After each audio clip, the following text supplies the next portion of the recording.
Bismillahirrahmanirrahim. Assalamualaikum warahmatullahi wabarakatuh.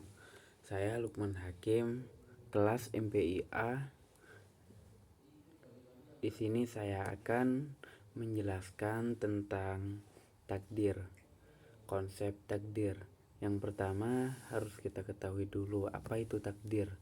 Takdir adalah sebutan ketentuan Allah SWT yang dapat dirubah atau sebuah proses. Contohnya ya, kita miskin menjadi kaya, malas menjadi rajin, sakit menjadi sehat, dan sebagainya. Itu adalah takdir, yaitu ketentuan Allah. Percaya kepada takdir itu atau qada dan qadar merupakan rukun iman yang keenam. Beriman kepada takdir artinya seorang mempercayai dan meyakini bahwa Allah telah menjadikan segala makhluk dengan kodrat dan iradatnya dan segala hikmahnya. Nah, di sini dalam hadis telah dinyatakan dengan jelas bahwa kejadian manusia di dalam rahim ibunya berjalan menurut prosesnya. 40 hari pertama dinamakan nutfah atau mani yang berkumpul. 40 hari kedua dinamakan alaqah atau segumpal darah, dan 40 hari yang ketiga disebut mudghah, yaitu segumpal daging. Maka setelah 120 hari ditiupkan nyawa ruh oleh malaikat diperintahkan menuliskan 4 macam perkara, yaitu yang pertama ilmu.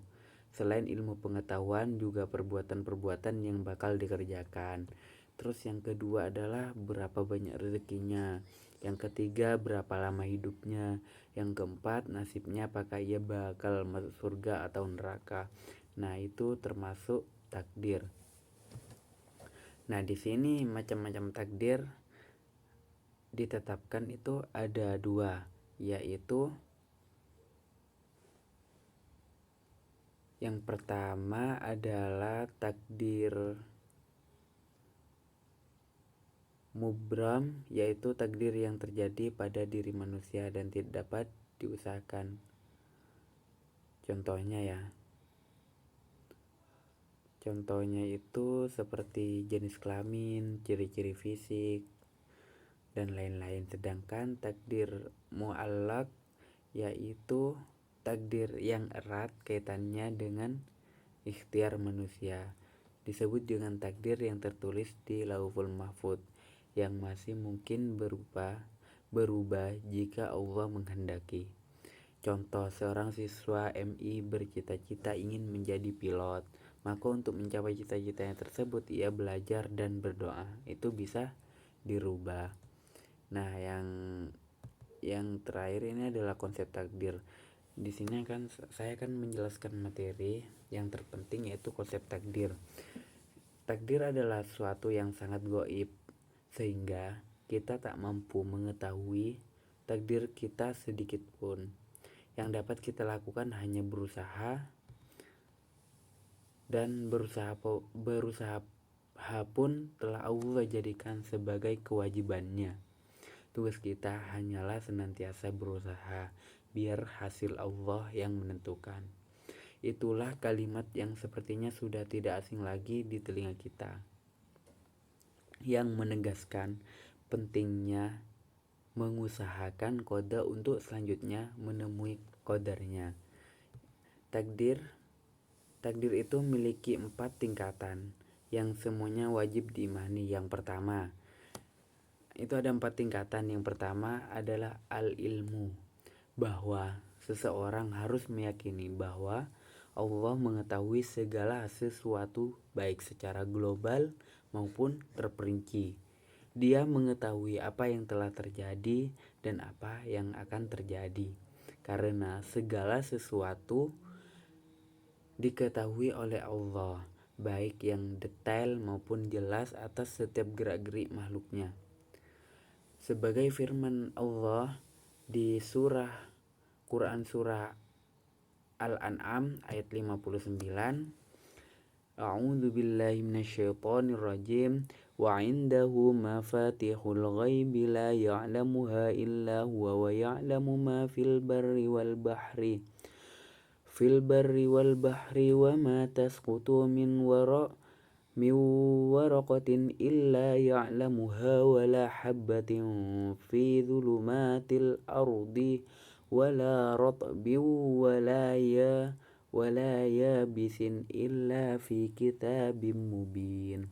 Yang artinya itu, dan pada sisi Allah lah kunci-kunci semua yang gaib, tidak ada yang mengetahuinya kecuali Dia sendiri.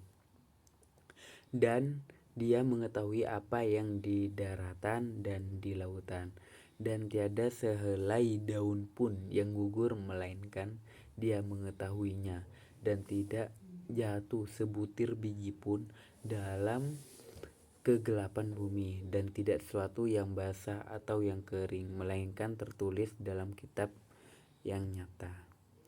Itu konsep takdir yang pertama, yaitu al-ilmu.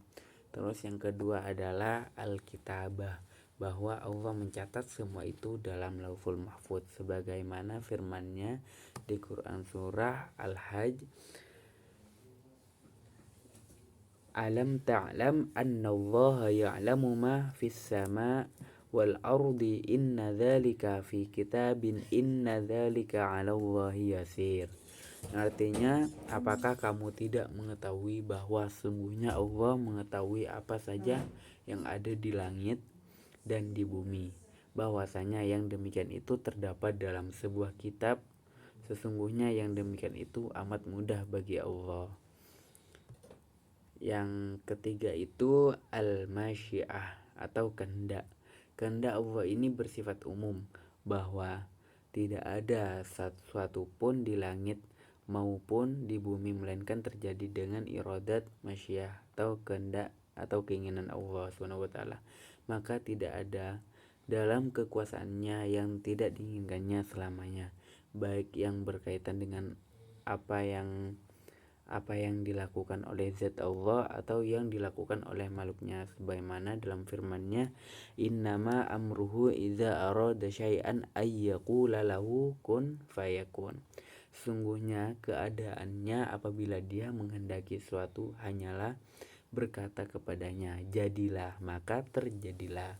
Quran surah Yasin ayat 82. Nah, yang terakhir ini adalah al-khalqu, bahwa tidak sesuatu pun di langit dan di bumi melainkan Allah sebagai penciptanya, pemiliknya, pengaturnya, dan menguasainya. Dalam firman-Nya dijelaskan, inna anzalna ilaikal kitaba bil haqqi fa'budillaha mukhlishal lahuddin.